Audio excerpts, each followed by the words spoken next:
백두산은 화산 폭발지수 7이기 때문에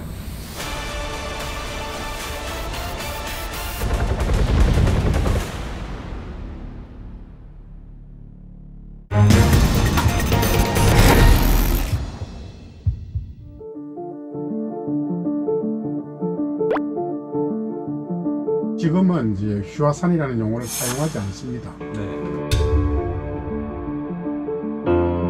우리나라에는 한라산이 3군데가 있습니다. 하나는 제주도, 그 다음에 울릉도, 네. 그리고 또 하나가 이제 백두산입니다.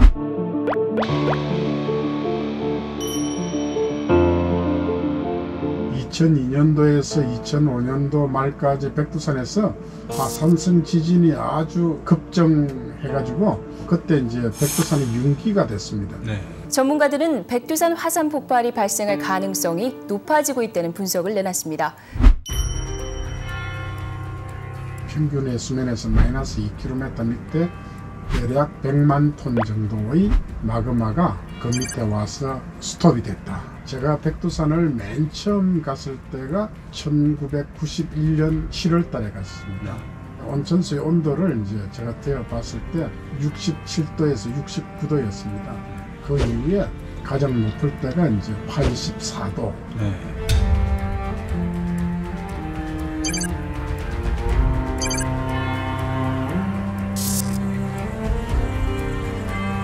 그래서 백두산은 이제 언제든지 분화될 가능성이 있는 화산입니다.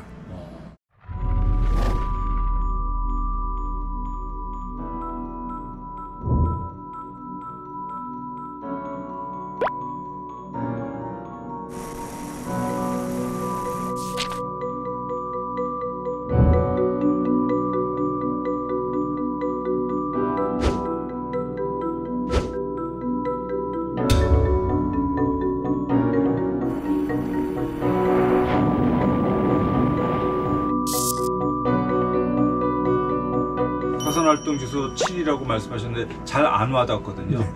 작년 1월 15일 날 남태평양 통가에서 큰 화산활동이 있었는데 화산 폭발지수 5 정도입니다. 네. 2010년도에 아이슬란드의 에이야프얄라요쿨 화산이 분화해서 그때 이제 유럽이 항공 대란을 겪었는데요. 그렇죠. 거기에 비해서 백두산은 1000배 차이입니다. 네.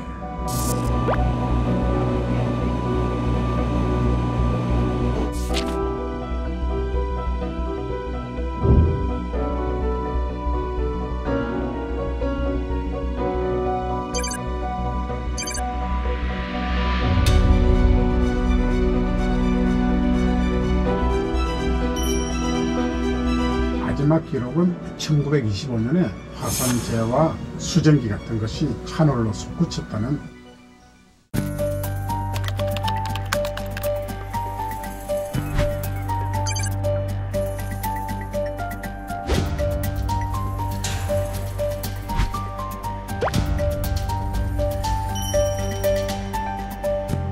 흔히 화산은 이제 폭발 주기라는 것, 분화 주기라는 걸 갖고 있거든요. 네.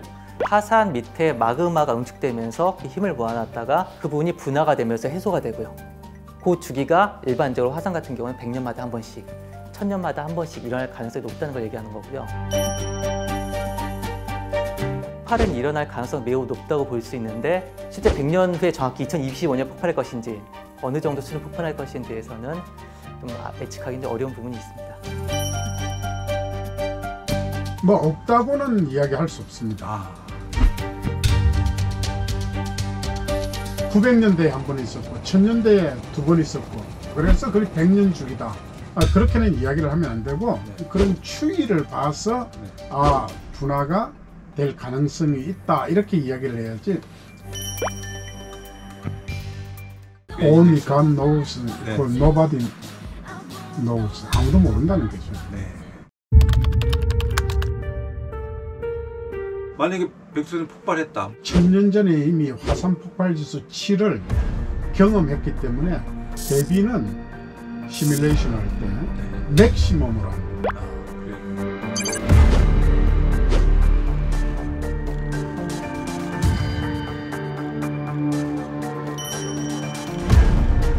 그럴 가능성은 좀 작습니다. 웬만한 대부분의 그 화산재들은 주로 이렇게 일본 쪽으로 넘어갑니다.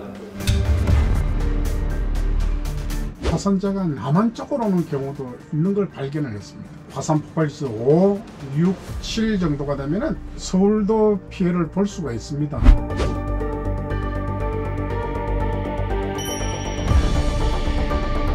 대략 한 20조 정도의 피해도 입을 수가 있다.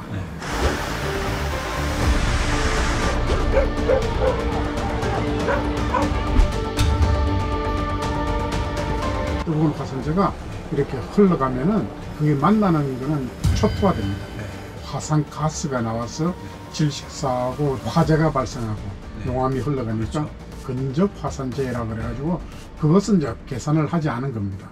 백두산에서 휴전선까지 550km거든요. 그렇죠. 그렇기 때문에 이제 남한에 영향을 미칠 수 있는 거는 유일하게 화산재가 왔을 경우에 이제 영향을 미칠 수가 있다. 그것만 계산하셔도 예, 대략 20조 정도 대략 20조 정도. 그런 피해가 가능한 거죠.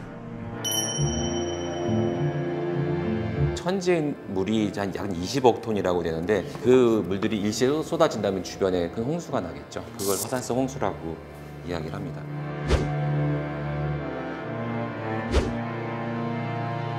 위성사진 정도로 파악할 수밖에 없기 때문에 피해액이나 피해 규모, 지역 이런 것들은 좀 한계가 있죠.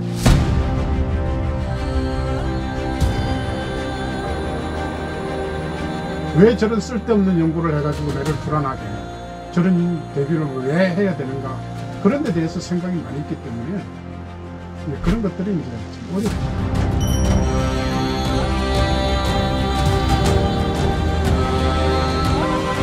백두산에 화산이 폭발할 가능성이 얼마나 되냐는 것보다는 그 영향을 최소화할 수 있는 대비, 그건 필요하지 않나요?